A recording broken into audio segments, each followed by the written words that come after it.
if we're ready. Go. We're ready. So thinking back on organizing the exhibition, Mexico Inside Out, and thinking about visiting artists in their studios, not only did I have to get brave about not really speaking Spanish and not being a Latin Americanist, but I also had to get brave about meeting new artists for the first time. What I like to do when I visit an artist is start to build a rapport by maybe through emails at first and then asking for a studio visit. And I know that for most artists, not to sound corny, a studio is a kind of sacred and private space. So inviting someone into that space is a big deal. It's like letting someone see personal parts of you who you don't even know, a complete stranger.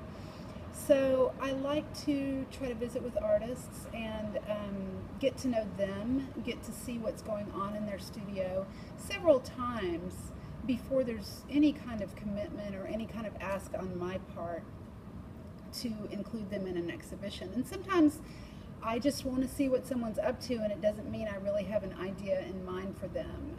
It's just sort of keeping tabs on what's happening in the art world. But visiting with the artist in Mexico really helped me get to know quickly what was going on there art-wise. And I feel like most people were really open and welcoming to me.